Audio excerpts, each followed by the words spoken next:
In London, a rolling revolution is underway.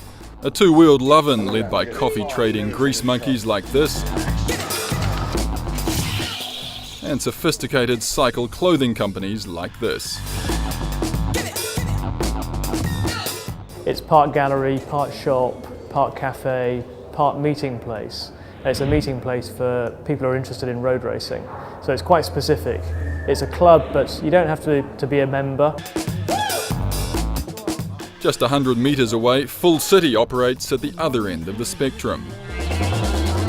You've got little tours organised here, you're selling your coffee, so it's more than just selling bikes or absolutely. fixing It's a bikes. hub. It's sort of bike. It's a celebration of bike culture. Not far away, another outfit rolls cafe, repair shop and viewing gallery into one. People are perhaps no longer ashamed to be cyclists. It's kind of permeating all aspects of London's culture. As for this purveyor of high-end cycling paraphernalia, on a weekday afternoon there's no shortage of clientele. Footfall through the door is much greater than it was, and then obviously it's just the demographic of the customer as well. You know, the age of the customer is changing a little bit as well.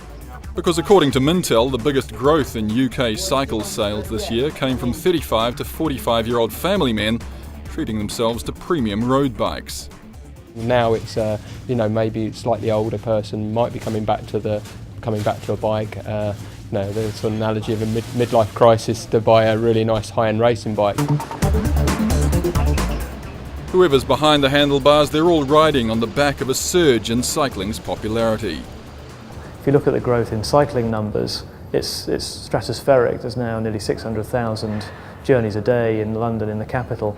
Well, we know over the last 10 years there's been some real organic growth in cycling, about a 117% increase.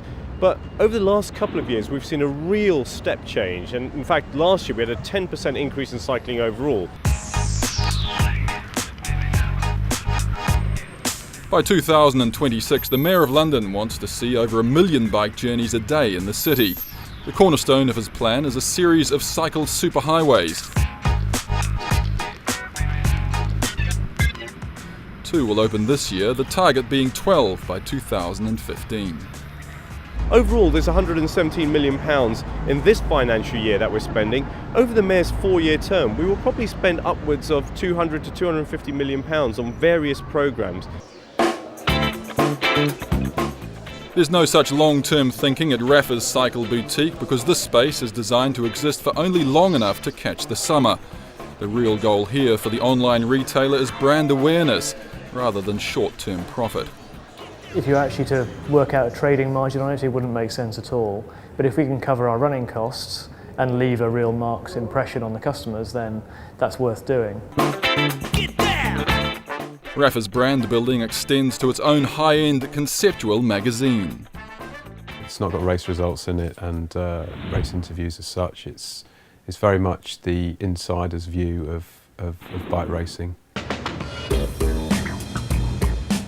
Meanwhile, Londoners have recently embraced a different kind of cycle concept. This August, as part of a £25 million sponsorship from Barclays, a new hire scheme involving some 6,000 bikes racked up in 400 docking stations across the city has sprung up.